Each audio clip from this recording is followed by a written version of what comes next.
Salve, salve, nação tricolor, sejam muito bem-vindos ao canal Pega a Visão Tricolor. Aqui é o espaço onde a torcida mais vibrante do país se conecta com Bahia. Vamos lá para as últimas notícias do Esquadrão. Vocês que me acompanham há algum tempo sabem que eu gosto muito de utilizar provérbios, seja na capa, seja no título, seja falando aqui para vocês. E o provérbio da capa é: o que é prometido é devido. Se juntando ao provérbio da capa, eu vou trazer mais um para essa conversa que a gente vai tratar agora.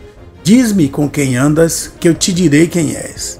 Pois é, trouxe um material muito interessante, um verdadeiro documentário, um verdadeiro manual, onde nós vamos tirar todas as nossas dúvidas e vamos entender de uma vez por toda com quem o Bahia está associado. De antemão eu peço a vocês que vocês doem 5 minutos do seu tempo e atentem para o nível de informação que vai ser dado aqui agora. Confira aí. Eles têm o futebol em suas mãos. São 13 times distribuídos em 13 países e mais de 500 jogadores sob o controle desse grupo. São milhões e milhões movimentados nesse império futebolístico. Imagine o seu clube do coração ter o mesmo dono que um adversário na briga pelo título continental. Pois bem, é isso que está acontecendo com o grupo detentor do Manchester City. O Manchester City vai muito além de apenas um time de futebol. E foi exatamente assim que eles literalmente assumiram o controle do futebol mundial.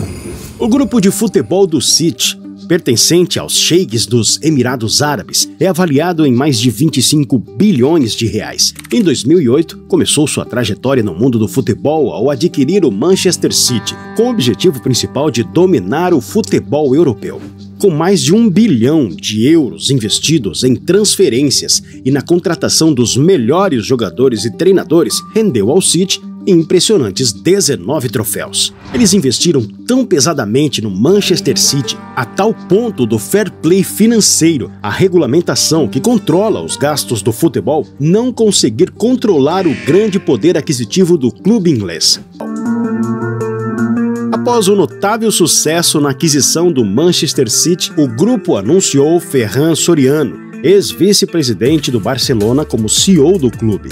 O que inicialmente era um plano para dominar a Europa, transformou-se em uma ambição para dominar o futebol mundial. Os sheiks ficaram encantados com a ideia de Soriano de transformar o Manchester City em uma marca global. O projeto envolvia a aquisição de vários clubes ao redor do mundo. Neles, identificar os melhores jovens talentos, desenvolvê-los e, posteriormente, promovê-los para os clubes maiores do grupo, como o próprio City. Os clubes menores, dentro do conglomerado, atuam literalmente como degraus para os jogadores.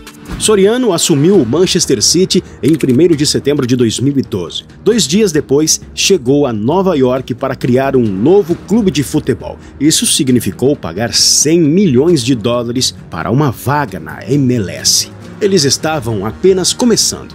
10 anos após a criação do New York City, o grupo já consolidava o seu domínio no futebol global, com controle em 5 continentes e gerenciava mais de 500 jogadores profissionais em diversas partes do mundo. Atualmente, o Grupo City ostenta o controle de 13 times de futebol distribuídos por 13 países. O interesse estratégico do grupo é sempre por clubes considerados pequenos e baratos, preferencialmente em mercados nos quais seja possível reconquistar os torcedores que perderam o interesse pelo time do coração, à exceção do Bahia, bicampeão brasileiro, e do Bolívar, detentor de 29 títulos e o maior campeão da Bolívia. Os demais clubes não possuíam históricos extensos de conquistas antes de serem incorporados ao projeto. A partir do momento em que o grupo adquire um time, a liga rapidamente se torna pequena para a equipe sob seu controle, graças ao enorme poder aquisitivo. Isso dá ao grupo um certo controle do futebol no país.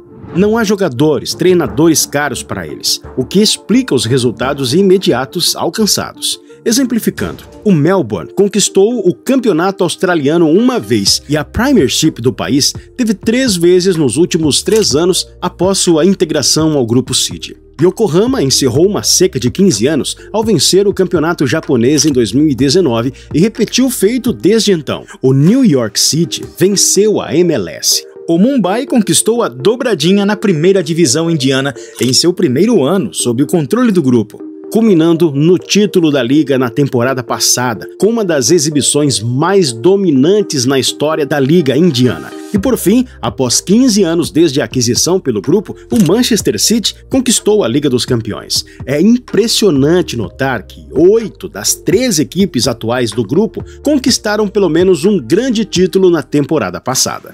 Alguns clubes do grupo adotam a marca City após o primeiro nome, além de emblemas e uniformes semelhantes ao Manchester City. Outros, com histórias consolidadas, mantêm suas marcas tradicionais. O propósito do grupo é espalhar o sucesso do Manchester City e o estilo de jogo ofensivo de Guardiola em todos os times do grupo ao redor do mundo, e assim criar uma identidade única da marca City.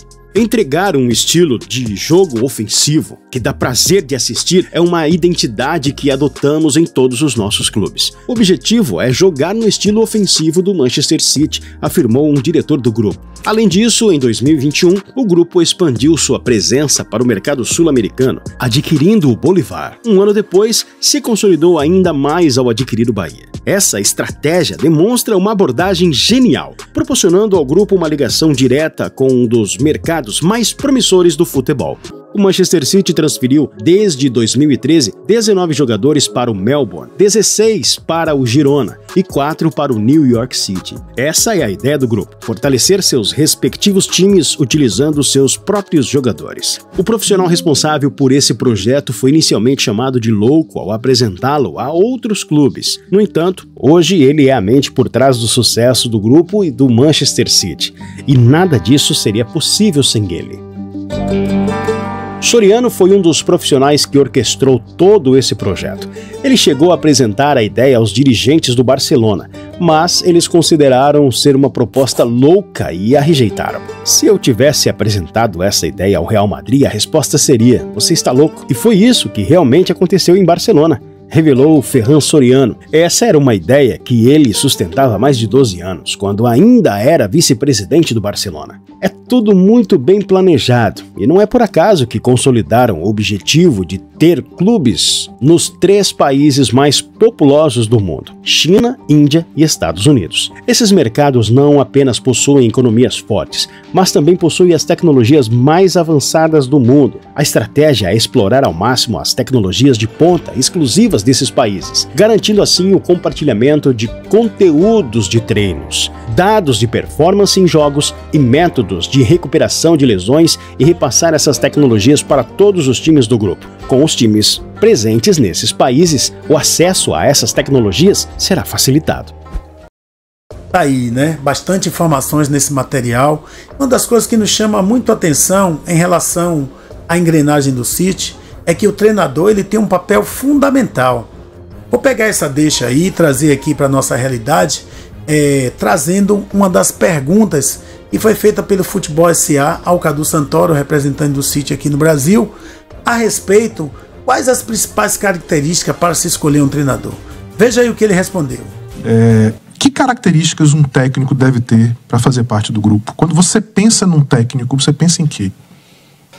Eu acho que a gente tem treinadores altamente capacitados, mas eu acho que também tem perfis aquele perfil que acha que já atingiu o nível e que não precisa buscar evolução. E aí eu preciso falar e elogiar muito o Rogério Ceni, que encerra o campeonato. O primeiro pedido dele para mim no vestiário foi: eu quero ir para Manchester, quero ir para Girona. Rogério encaixou muito bem, né? Muito bem. Um cara que pratica o idioma, fala o inglês muito bom, fala o espanhol, o que facilita também, que eu acho que isso é importante. Por que a gente não tem tantos treinadores lá fora? Muitas vezes porque também os nossos treinadores não querem falar o idioma. Não tem capacidade de se comunicar. Exato. E aí é muito difícil, é muito complexo. Eu vejo assim o que a gente viu ano passado, um exemplo de um Chaves chegando aqui, a dificuldade de entender o idioma numa preleção. Mas o espanhol e o português são próximos. Até 5 do primeiro tempo. Isso também pesou para a história dele aqui no Bahia, ano passado? Acho que a gente pode depois ir para esse ponto, mas assim, eu acho que tudo é importante num processo. E aí, quando você tem que, de repente, trazer um treinador estrangeiro, também existe uma dificuldade do entendimento da cultura do país que ele está, mesmo que o idioma seja próximo ou o mesmo. Tudo isso eu acho que é fundamental. E o Rogério é um cara que eu preciso defender porque é um cara que... Sim. No momento de férias dele, que ele poderia querer descansar, ele pediu para ir lá. Buscou essa evolução. Buscou essa evolução. Então, acho que assim... Tem feito um trabalho excepcional. Exato. Eu acho que a gente tem que valorizar essas coisas, porque, de novo, o Rogério fala muito e eu concordo. A gente avalia 90 minutos. Só que a função, muitas vezes, do diretor e de outras pessoas é avaliar o todo, né? Às vezes o resultado ele não veio, mas o porquê que não veio, né? E aí vai muito parafrasear o livro do Ferran, né? Da bola não entra por acaso. E é verdade. Então, para o processo acontecer, para o resultado atingir, é porque algum processo por trás foi feito. Então, eu acho que a gente tem bons treinadores, mas acho que os nossos treinadores precisam também querer sempre evoluir, precisam querer sempre buscar, precisam querer sempre aprimorar, precisam querer sempre se comunicar. Isso é fundamental. Tá aí, meus amigos. Espero que esse material tenha sido elucidativo, tenha sido proveitoso para todos nós, torcedores do Bahia. Afinal de contas, estamos num momento diferente, onde a gente precisa entender como é que funciona essa engrenagem, até porque vamos melhorar nossa qualidade enquanto torcedor, porque quando nós compreendemos as coisas, eu acho que fica muito mais fácil para nós interagirmos, ok? Obrigado por vocês assistirem e fazer parte dessa atmosfera incrível com o Esporte Clube Bahia. Estamos juntos, estamos firmes. Amanhã o nosso vídeo vai ser mais direcionado para o Bavi. Estamos juntos, estamos colados e um abraço!